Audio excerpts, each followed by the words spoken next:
we live? We're live. We on? Are we Live? really live? I don't believe it. You guys? We're live and kicking. Are we actually live? Are we actually live? Yeah? Because Yeah. checking out the I'm feed. Oh, we Oh, are there we live. go. Yeah. Oh, it's a little bit of a lag. Okay, I get Right. you. Hello. Welcome to our first live stream. I guess we should probably start by doing a bit of a round table intro so everyone knows who we are. You good? You guys good with that? Yes, Sounds is that good. all right? Yeah. Yes, Okay, hello. I'm Dan. So I'm brand manager, Runner Studios. So I handle a lot of the creative side of things, products, design, and things like that. And I'm here with Chris. Hello. I'm Chris. Some of you probably know me from events and being around at bits and pieces. I am operations manager for Rummer Studios and therefore Achroma. And I mean, also you kind of design the game. Oh yeah, I do that sometimes. One half of the design team, right? Yeah, I am kind of half. It's a group effort, but yes, we spend a lot of time making cards. Awesome. And then we got three people all crammed into one little space. So Jack? Yeah, so I'm Jack. I'm kind of the managing director and also the kind of co-founder of Runner Studios with my wife Rach. And yeah, we've worked on creating the kind of universe of Achroma over the last like 17, 18 years. Nearly, maybe longer, 20 nearly.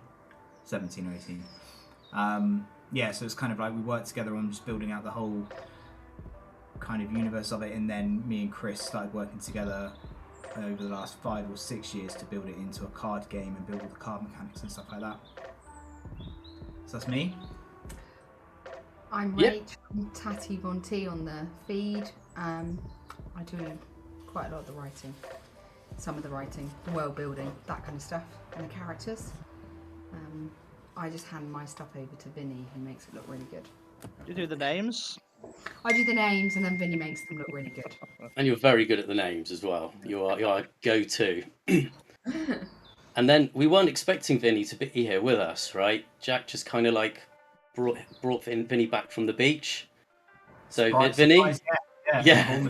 Fresh off the beach today. I was just asleep on the beach. They came and got me, and I came here.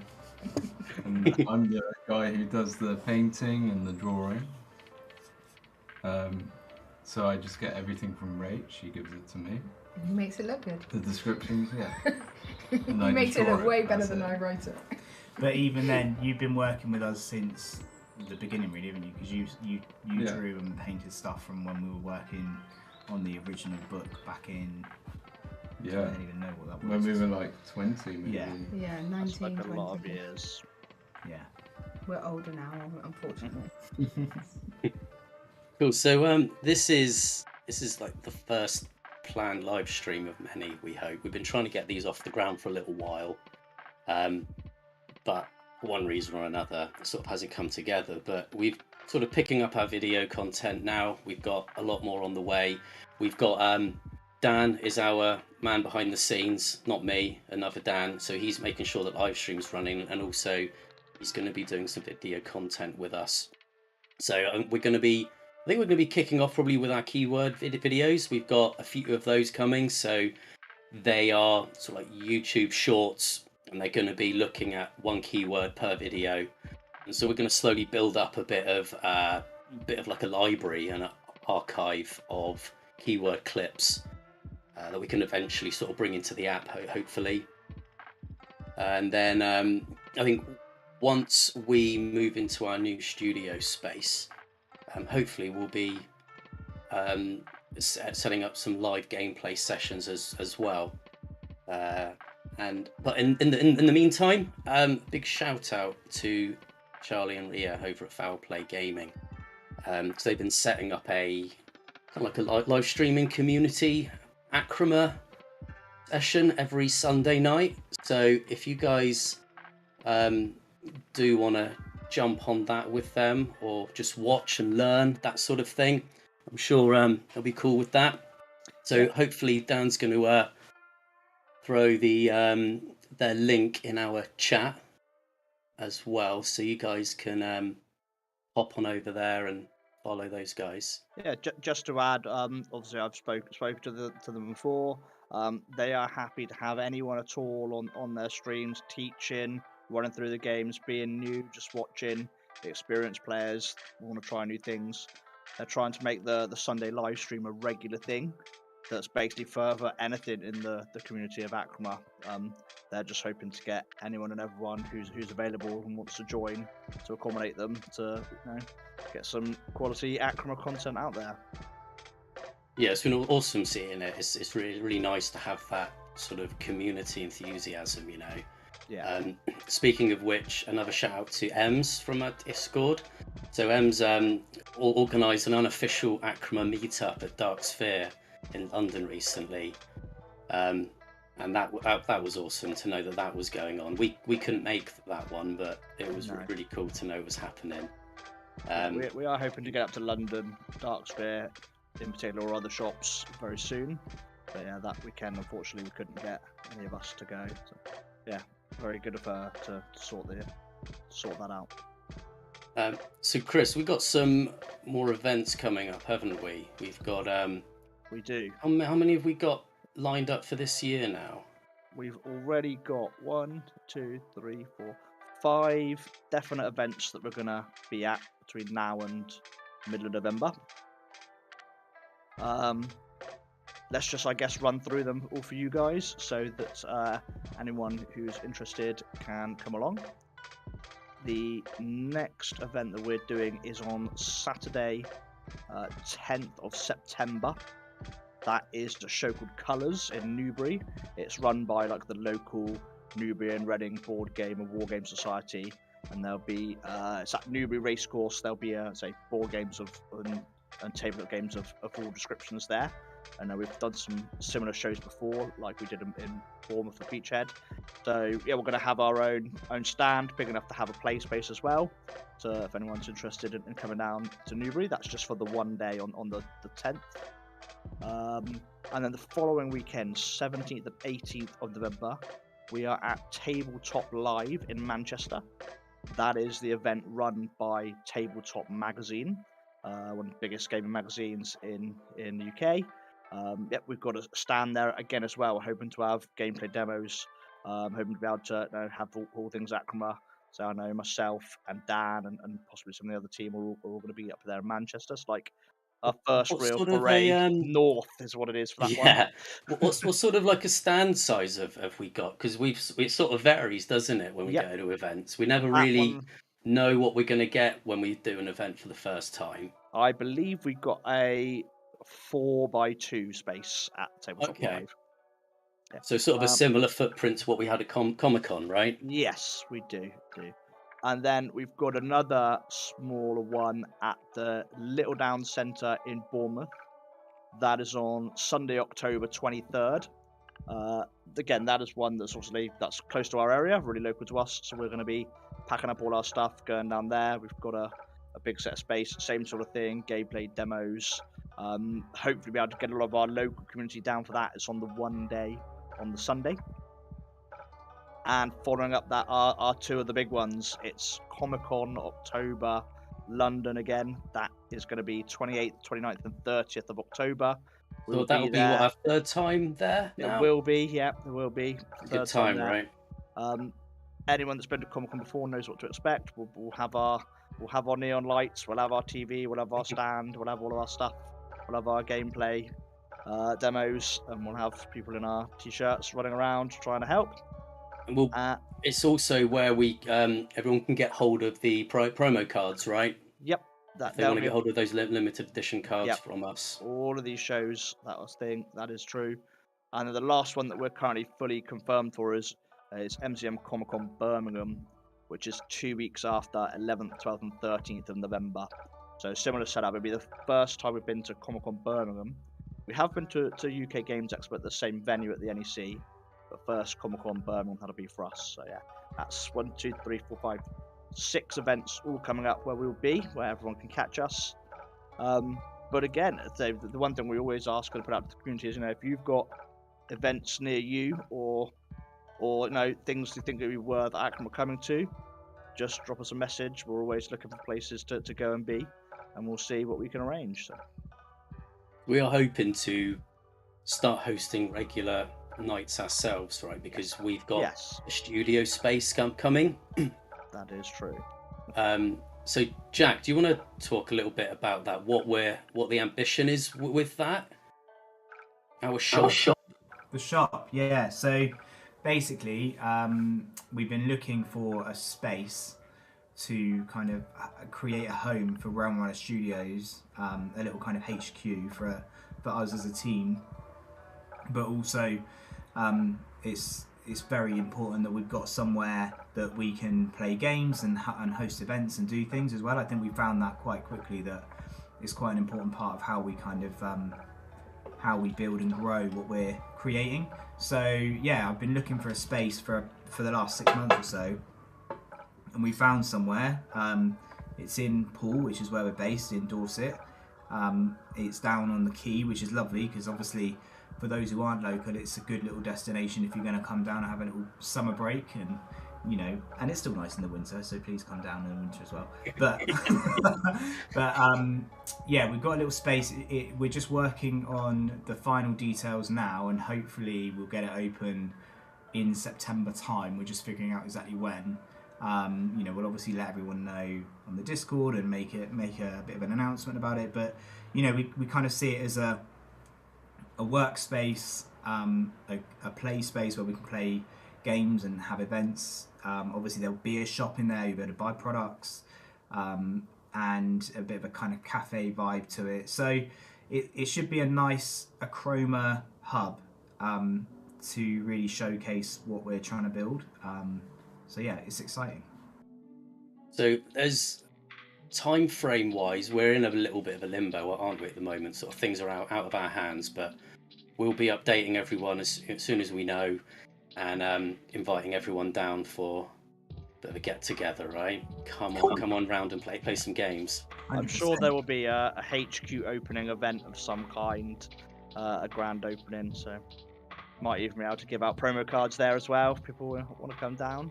Yeah, I'm sure that will be scheduled in due time. Cool. All right. So speaking of like community and such things, I just wanted to have a look through some fan art that we've had. So right in the beginning, we had a little conversation where we kind of joked that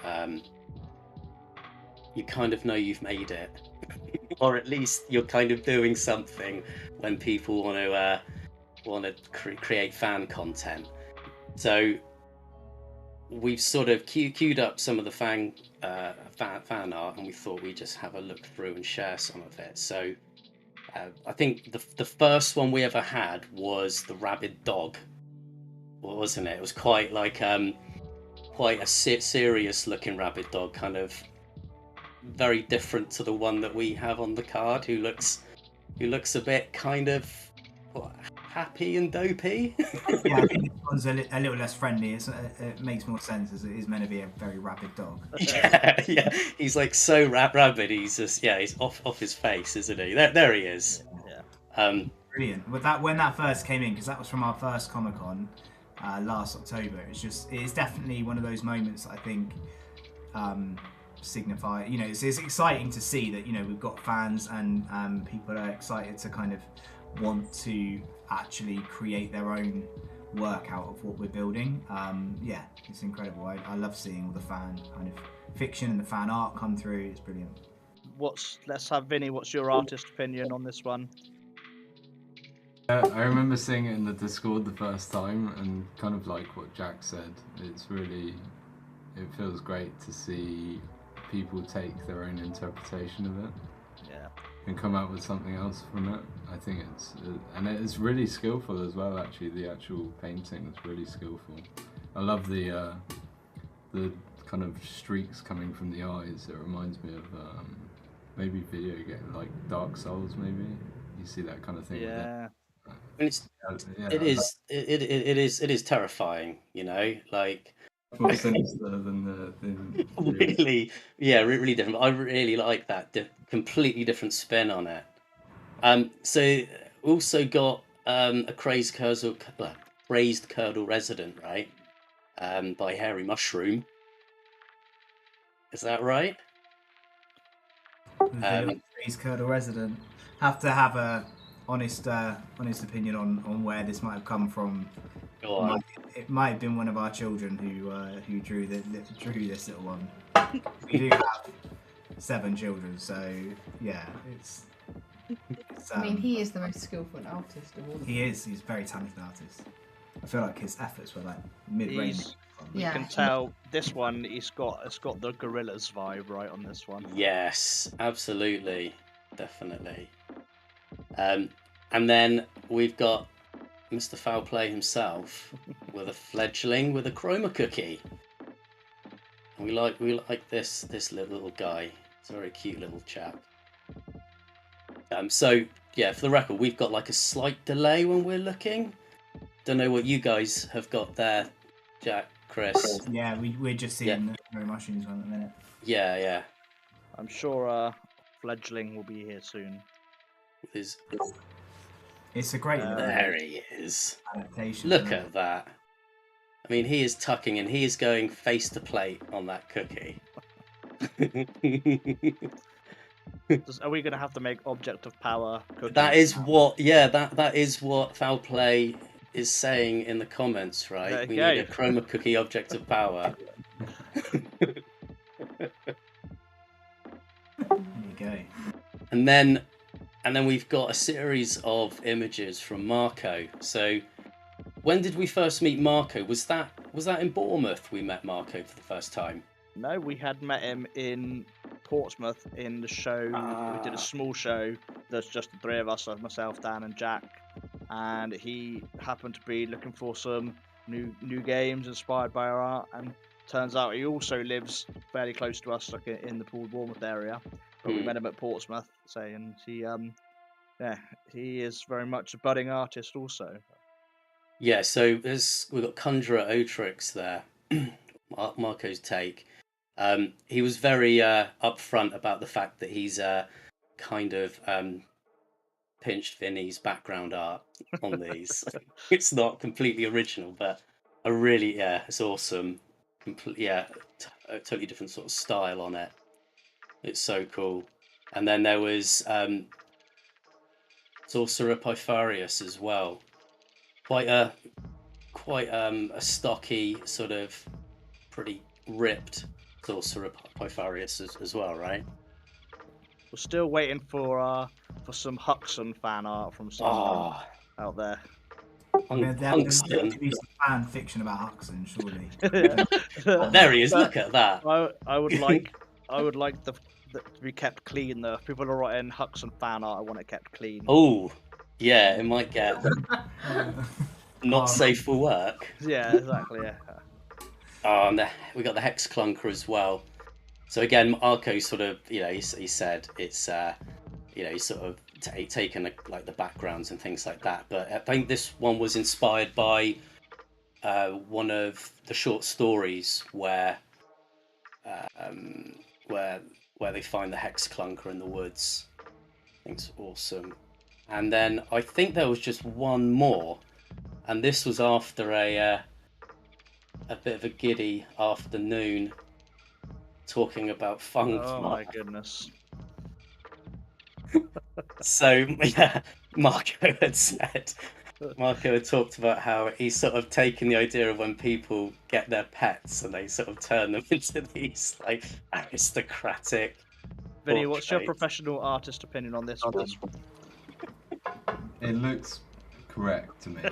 Yes, Correct. 100% correct. Very regal. Fairly sure it's canon, that one. Fairly sure that's canon. There is definitely some sort of like cultural movement, possibly religious, I think, based around this character. I think he's either king or the Messiah. There's a lot of Can he be both?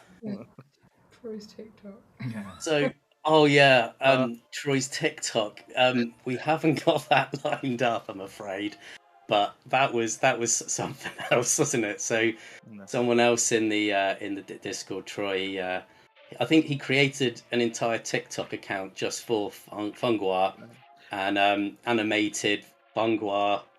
Is it getting like revenge, like getting really ripped, and then like totally destroying something, and it got because people got said out the of Green hand, Raven right? was better, and he wasn't happy with that. That's right.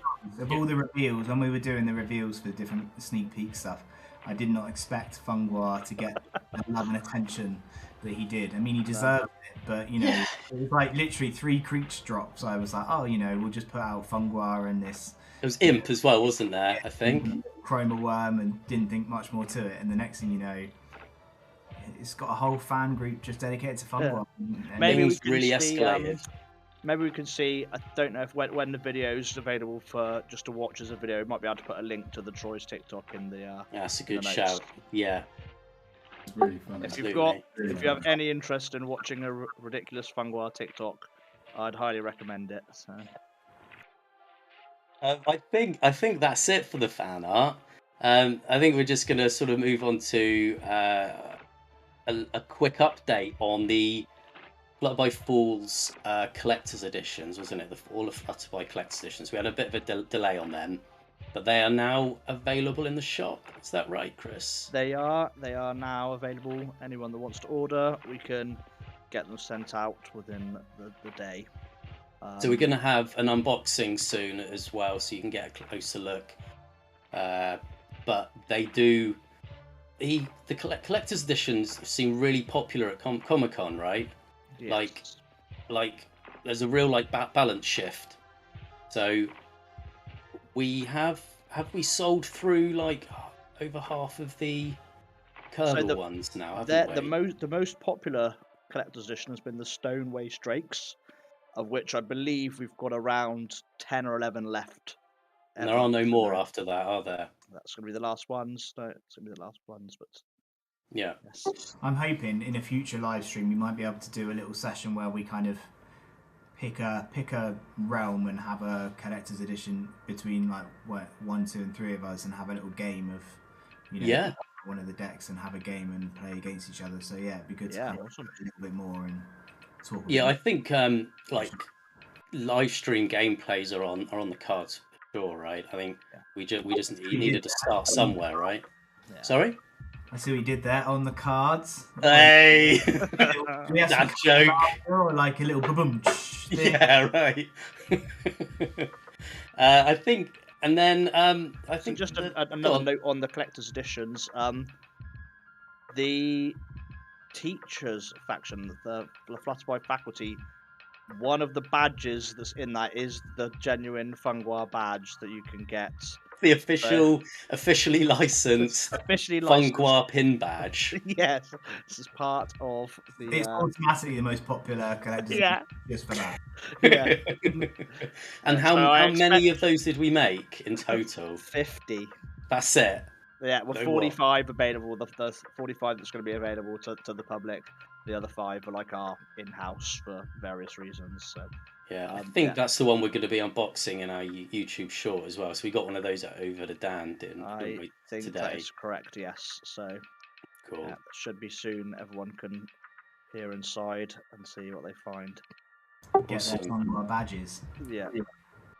So the next sort of update really is about our first Realm Runner card, Dexter, Master of Dragons. So I think really should sort of hand it over to Jack and Rach for this one. If you guys are good with that, sort of happy to chat about it. Do you want to maybe start about what Realm Runners are, and then you can go start with that and elaborate. All right. Okay. So we kind of brought forward the reveal of what Realm Runners as a kind of card and as a character are within the world of Achroma to reveal it this month, based on our personal circumstances. So Realm Runners are ultimately normally in the cases that we've got, they're a child who has stumbled upon some kind of magical relic some kind of object that they touch, and it transports them to another realm completely. So the kind of first thing the thing that probably wasn't obvious in the beginning of how we've been revealing the world of Achroma is that these children are from our world, like the world we live in today, and then they get transported across to another realm, one of the realms that we've been revealing and releasing. So we've obviously got Curdle Hill and Draco Temple, so they could end up in any one of these realms with this relic, and kind of end up in their own little adventures. So yeah, the first realm runner that we've released and revealed is Dexter, the Master of Dragons, and he is a real live boy, or has been. He's our son, who unfortunately died at the end of last month. So he was 7 years old, and he had a rare cancer, a rhabdomyosarcoma, and he was diagnosed when he was about 5, and then we had probably about 6 or 7 months of like hardcore treatment. He did like radiation and chemo and all this stuff, and then we had 6 months of maintenance chemo, and then we had about a year and a half maybe of good time where he was clear, and then it came back, and so it was all quite sudden over the last 6 months. And one of the things he loved playing was Achroma, and we wanted to kind of immortalize him into a card because he loved the game so much. And we had some great support from the team here who helped kind of pull that off before he died. So he was able, yeah, he was able to play as Dexter the Master of Dragons, had his own deck, you know, which was clearly dragons related, which he could play.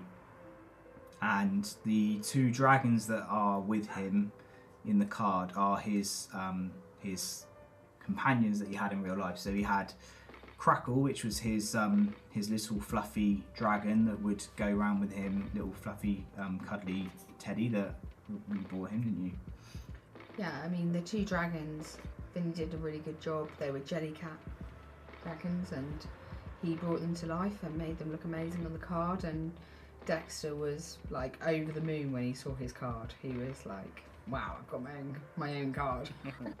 So yeah, he was thrilled. So. And the 2 companions are the perfect ones for him, because King Boomer is another little dragon that we got him that was a bigger one. Bigger version of the same dragon. And he loved having both of them in his bed every night, and Crackle would go with him through every treatment and through every blood transfusion, like all the different things he had to do. Crackle was always there by his side. So it felt right that in the card that we created that he was immortalized with Dexter, and that Dexter had kind of picked up this relic, the armor that he's wearing, and he'd transported with Crackle into the realm of the dragons and is flying around there now. And the little yellow ribbon or gold ribbon in the top right hand corner is for childhood cancer awareness. We're wanting to kind of make a kind of concerted effort as Realm Runner Studios to support awareness and charitable work around childhood cancer, and specifically Dexter's cancer, because it was very rare, and there hasn't been much improvement in the treatments for that type of cancer in the last 50 years, because it's rare and the data's hard to find. So Rach has done an amazing job and found great contacts to work with on some charitable work, haven't you? Yeah, particularly Alice's Arc, and you know that they've put me in touch with a collection of parents. There's about 16 of us that have had children over the last few years that have either, I think there's 3 living cases and the rest of the children have died. But you know, we're all striving to raise awareness, because unlike leukemia, which has, you know, a 95% cure rate, you know, rhabdomyosarcomas don't. So just trying to get the word out there that this is actually something that, you know, no matter how many, even though it's a very small amount of children, it's probably something like 200 children in the last 50, 60 years that have died and been affected by it, it's still 50, 60 families that have to live without their loved ones. So we would like to raise as much awareness as possible, and doing it this way means that you get an amazing momentum of that child. It's something that they loved, and you also get to incorporate that into a game that will forever immortalize that person. And if anything, just collecting a great piece of art that Vinny's drawn is amazing. Do you know what I mean? It's like it's got a win-win situation. And everyone's been amazing at working on it. From the printers, and Vinny and everyone has all kind of contributed the work for free, and we've been able to make sure that all the sales from every card of Dexter Master of Dragons, other than the tax that the old tax man used to take, is going to Alice's Ark. So we've done a limited run of cards, and we want to sell through them, and the money we get from that we will give over to Alice's Ark, and that's going into a special fund for Dexter's Ark, as well as Dexter's Project, which is the first non-animal testing based kind of research project. So the lady who runs Alice's Ark that Rach is close to, she's a researcher at Great Ormond Street in this type of cancer, and so she can look at and support how we can look at non-animal tested routes for this type of cancer. So we're going to continue. I would like to continue at the moment with Alice's Ark, and maybe in the future with other children's charities, to support these situations through Realm Runner Studios, and have Dexter may not be the only Realm Runner that really did live a full life and now lives forever as a Realm Runner. There may be more in the future. This card, you can buy it now from our online store. You'll be able to get it from us in person at events.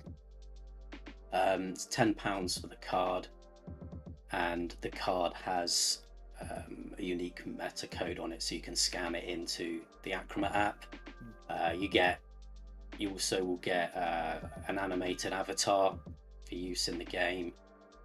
Chris, how much have we raised so far? When did it go on sale? So it went on sale last Thursday, so it's been available for 8 days now. And like Jack said, other than the tax, all of the proceeds go straight to Alice's Ark. So we've already raised over £1,500 that can go to them. So thank you very much for everyone that's donated and got the card, say for whatever reason, just for the art, to help support the charity, help support us. It really does mean a lot. But yeah, £1,500 already, and it's only going to get more and more, which is great for Alice's Ark.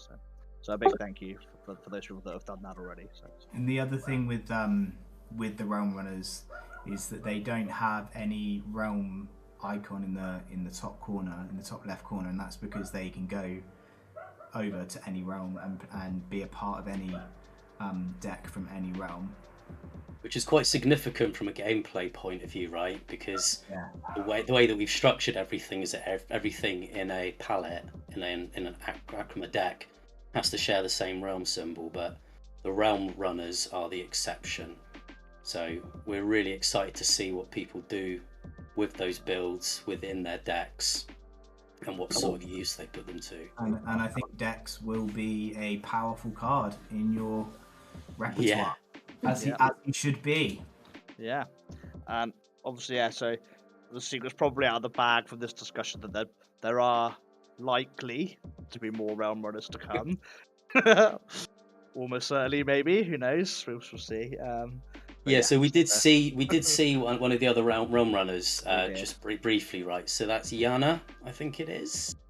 So that one is a fictional Realm Runner in comparison to what I was describing with the potential, and you'll know from the fact that with the charitable ones we'll have a symbol of some kind, whether it's the cancer awareness one, or we'll have the ribbon. There'll be something clear to identify when that child was is a real person versus the fictional characters. Is there anything else that you guys wanted to sort of add to the topic of Dexter and or are you happy to sort of move on? We've got some stories coming.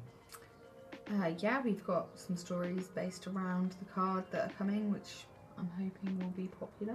And I think throughout September, which is Childhood Cancer Awareness Month, we'll be kind of talking more about Dexter and that Realm Runner and you know, connecting between the charitable work and the kind of the creative work of Realm Runner Studios. And I think, you know, might bore people, but we're going to still go banging on about it for the whole of September, I expect. Cool. So to support Dexter Master of Dragons being released, we have got a new version of the app out there and available for iOS and Android. So not only can you now scan Dexter in and unlock him in there, get your avatar. Avatar is available in the shop there as well if you just wanted to go in and purchase it that way.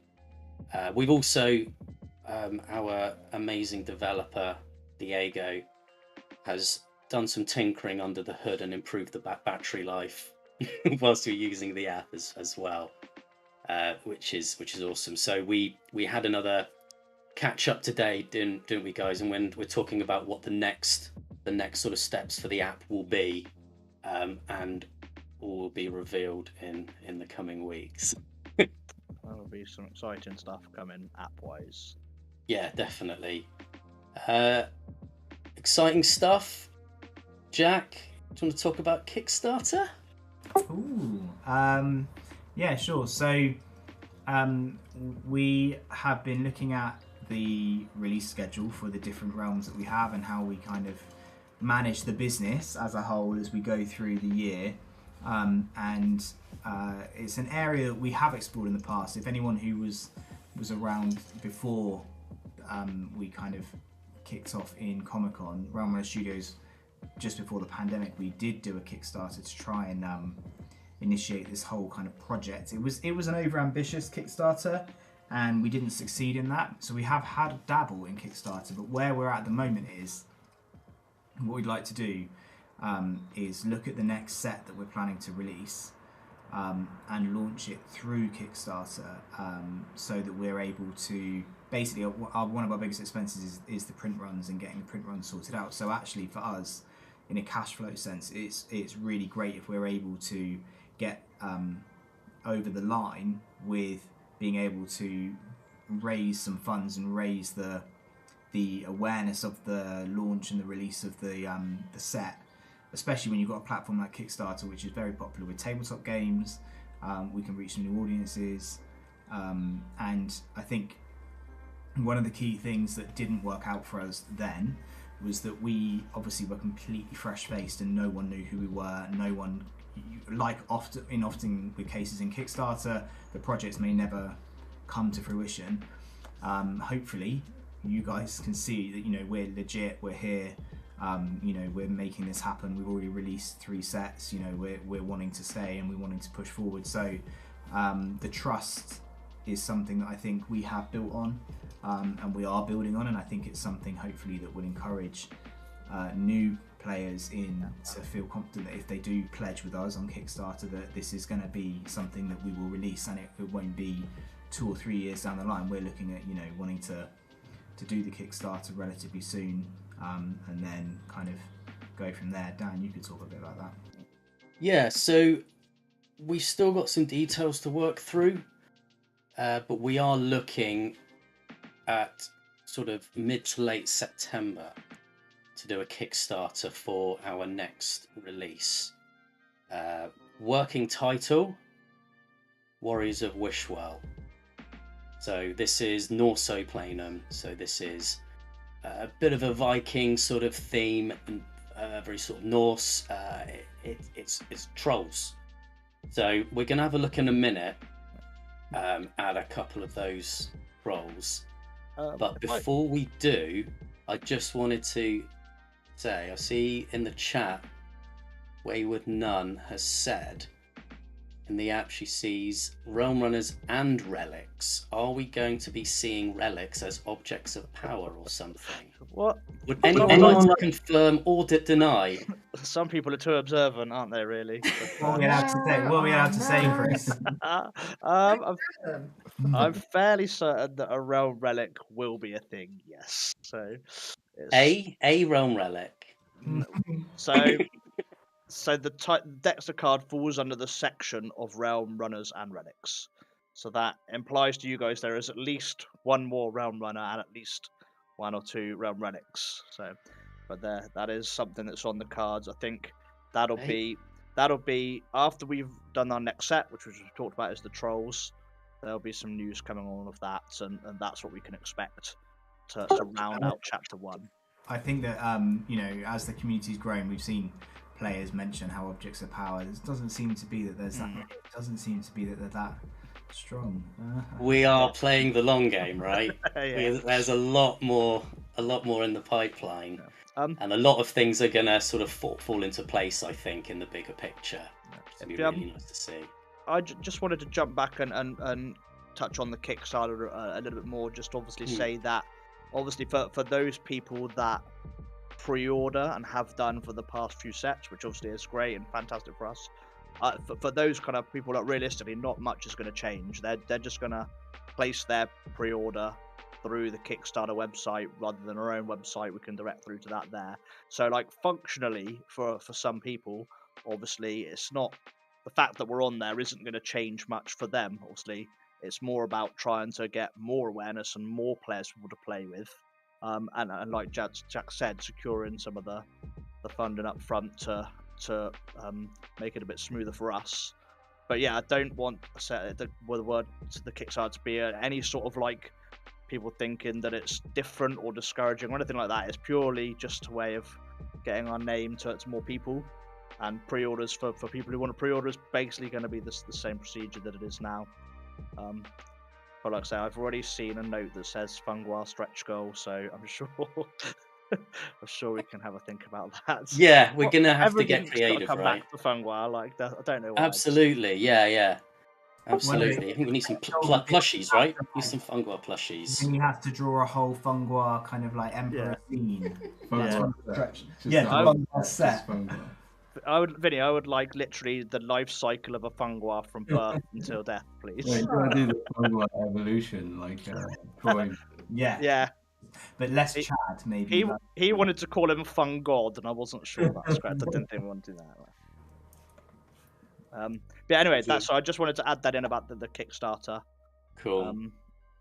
Yes. I think that's the other thing, like you're saying. What's exciting about it is, we enjoy doing collector's editions and other things. I think, looking at what we can do for those reward tiers and what we can do as little extra perks is quite a fun, project for us. Yeah, absolutely.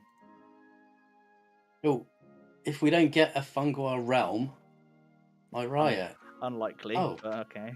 I mean, Funguars live in Sparata Planum. Are they native to Sparata Planum, Rach? What happens with Funguars? What are you going to do now? Like, we need some rich. Controversial, but I never felt that Funguar was that big a deal. Whoa! Someone take her off the live stream. Live stream just goes down. I felt like he was like, very side character. But little did you know. Yeah, I feel like you've made a big deal out of something very teeny. But whatever. I mean, I do like the idea of playing some sort of unlimited format where I can just have a deck of Funguars. Well, like I said, Festival of Funguar. Fiction. Where is the fan? Yeah, exactly. People are quite willing to write all these stories about other things. Nobody's written a Funguar story, have they? Yes. Maybe that is, a clause, right? When we start to see when there's clearly the demand, right? In terms of fanfic, keep it clean, and we can start to support that with further. Our little subline now for all fanfiction: keep it clean. Keep it clean. Yeah. The fact that we have to say it. Yeah. I mean, it's more just shows how little I trust the people out there who I know will draw and make things. Okay, I see. Carry on my way with none says it's in the works, so I'm looking forward to seeing that. Oh, cannot wait. No. Funguar fanfic. Oh, James wrote one paragraph of Funguar fanfic. I'd like to see that paragraph, James. Cool. Okay, so let's go back to Warriors of Wishwell. So we're not going to reveal too much just yet. I think we can do a much better job of that with some dedicated support as we go forward. So Warriors of Wishwell is our working title. Are we... Sorry, I've just got to go back to Funguar because Mark is now. Of course you have. Funguar romance simulator. Oh God. Yeah, now we're talking. It'll be on Steam any day now. Early access. Really, clamp down on this hard. This is a worry. I mean, maybe talking about business and the logistics. Maybe we want to be jumping on this. Clearly. If you reject it too much, Rach, they'll abandon us and set up a whole Funguar format, and there won't be Achroma anymore. There'll just be the Funguar. And you see, I told you. It's gross. And I told you, Foul Play Gamers even put he's seen a bit of the over Wayward shoulder, and it is not SFW. There you go. That's exactly what I told you. Oh God, I don't even know what that could be. We should move on to Warriors of Wishwell. We should definitely move back and onward to Warriors of Wishwell. So this is our working title, right? There is a chance that it will change, but that is pretty much where we're at right now. Would you say, Jack? It signifies the main premise of what to expect in this realm. It's very tribal, and ultimately the different realms have got quite kind of different settings and environments, and this one's very much underground, a kind of underrealm, in which the trolls from Norse mythology have moved from our world through to this particular realm. And so basically it's something where you've got two major tribes who are living within Wishwell, and we just get one of the trolls up on screen actually and share. I think it's the Holder troll, and then maybe you can sort of talk us through the differences, and maybe Vinny can sort of chime in with some of the design aesthetics on it. Yeah, we'll just wait for that to pop up, and then it will give everyone a bit of context.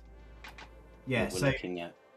Yeah, basically, this will be the kind of the fourth realm that we're releasing before we get to another portion. Until we get to what, Jack? Yeah, well, some more secret stuff that's kind of unraveling. But in this particular world, you're living in a world of kind of Norse mythology where those creatures that have kind of come from the whole Scandinavian traditional folklore are living. So there are a few different trolls than what you would normally expect from a kind of what we may deem as a kind of fantasy troll kind of look.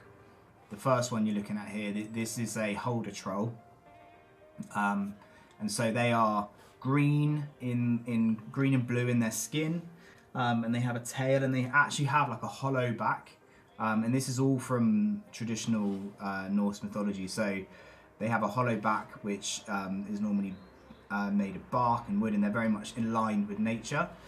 So you have this faction of Holder trolls who are... This is a shield maiden, right? This would be a Holder troll shield maiden who's got... You can just about see a tail whipping at the back, and she's holding a shield up, and she's got her armour on.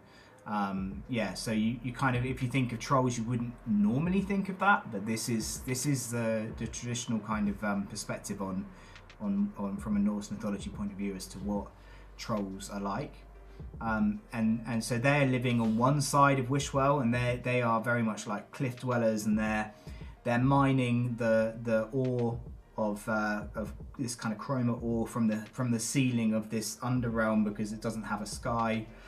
It has a But ceiling. it sort of glistens like stars, right? All this ore So in you're on the... the ground, and you can see the shining shimmer from the ore. So that's their kind of livelihood, and they have a forge, and they've got some gardens that are hanging on the cliff face.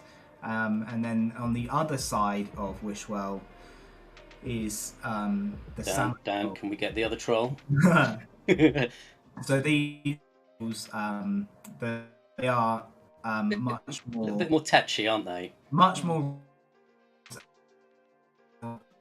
Vikinger that you would kind of relate to in terms of Norse mythology. So they go out and they fish on the lake, and they also go and raid villages and do things. So yeah, they're chunky. They're much more Jotun based. So they are kind of descendants of the frost giants, descendants of the frost trolls. So they have the kind of ice shards on them, and the kind of rocky, icy, troll-looking creatures. So you've kind of got these two major tribes that are sharing this space, and there's some awkward scenario happening where basically the lake that the these big, they are fishing on this lake that's got the waterfall going into the lake has got corrupted with thick black tar, and so it's infecting and corrupting these trolls, whilst the holder troll, making them angrier, making them a bit more aggressive, and the trolls living on the other side of Wishwell are suffering the attacks of these Sama trolls. So that's the kind of the world side of it, and then there's still the dynamic around trading, and there's a trader's route that goes from Wishwell over to Norso Market, where all the trolls have to kind of go and trade, and they have to share a stand between them, and there's a bit of tension, and the Norso Market's got its own kind of vibe going on, and I just like explain all this and then go, Vinny, draw it. Yeah. I mean, it was a while ago we did this one, so this has been probably 5 years ago we drew all this up. it was a while ago, yeah. Nah, I don't think it wasn't that long ago. I think it 3 might years. be. Maybe. How many years did we lose to the pandemic? Like, Yeah, that's true. kind of blipped, right? I forget though. Maybe I cut them out from my mind. Oh, it was a really long time ago. I think we've also got to look at one of the locations as well, just to sort of round this off. But Vinny, where were you sort of coming from an artwork point of view?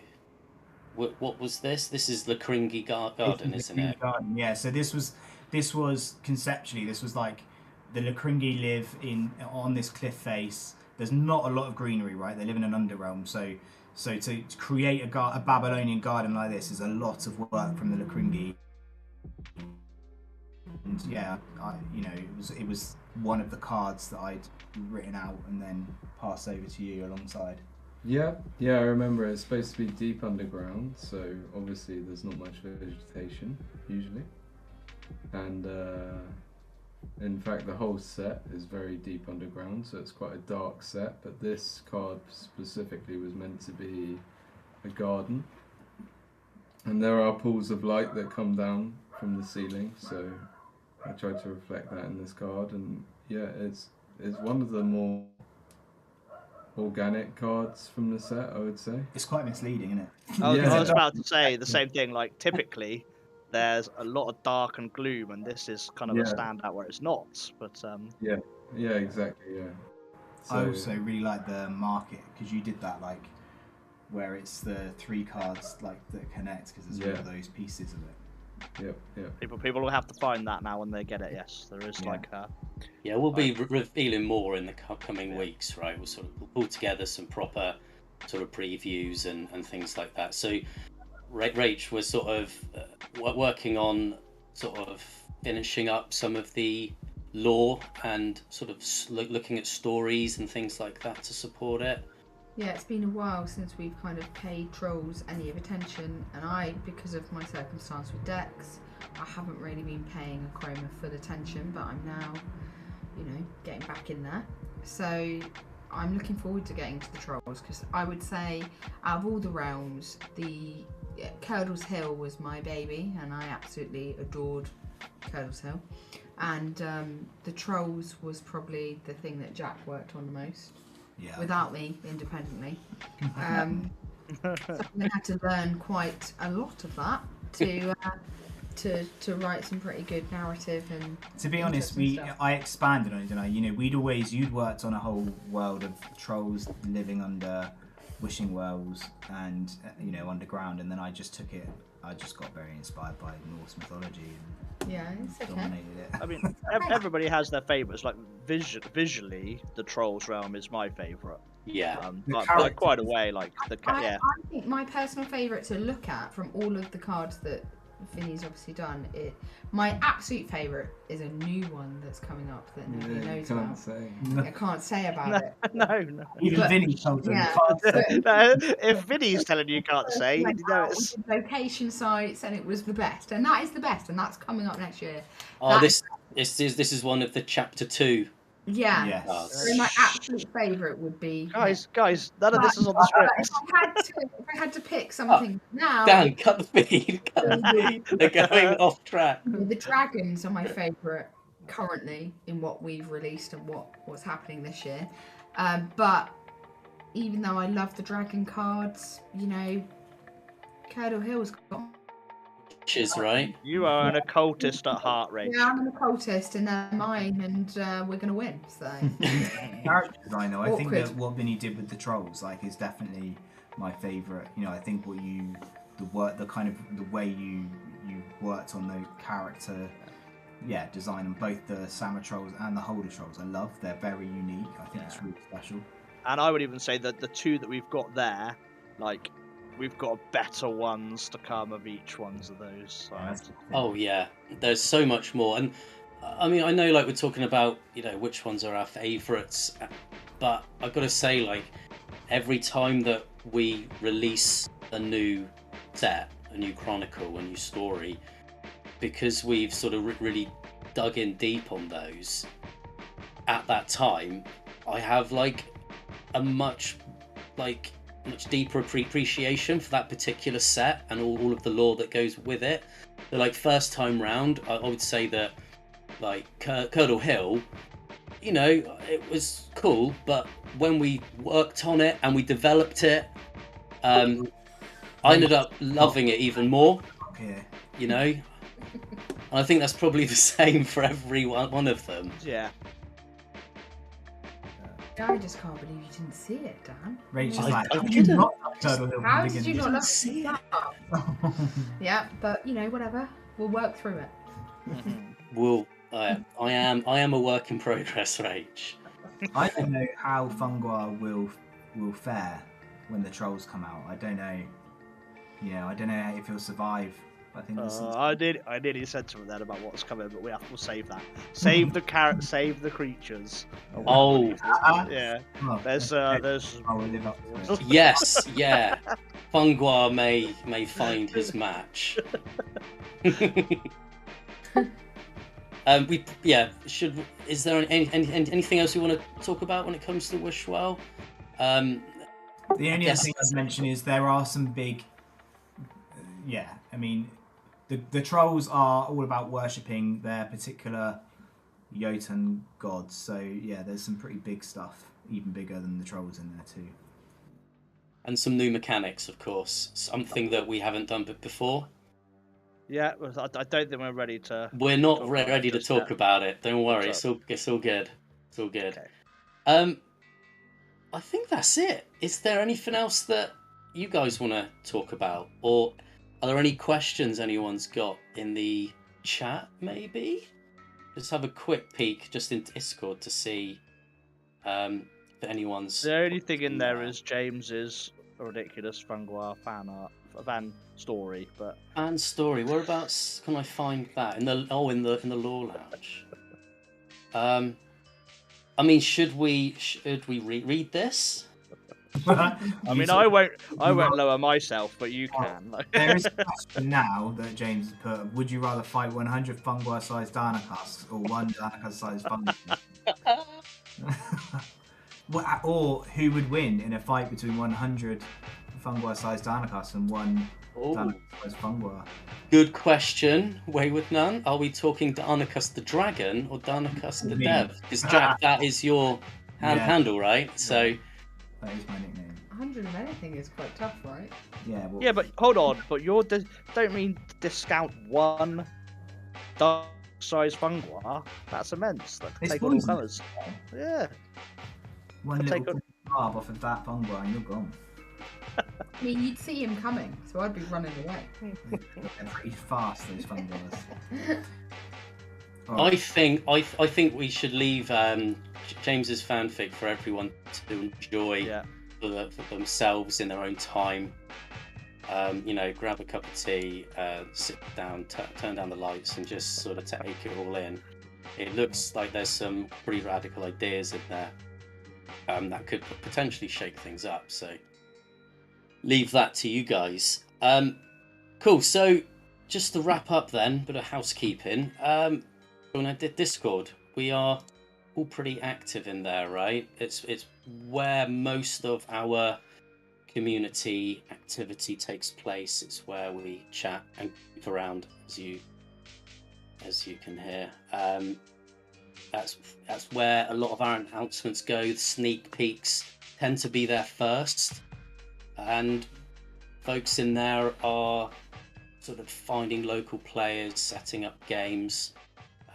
We do have our servers boosted, so we've got some nice quality video in there, and people are playing games via webcam, which is quite nice.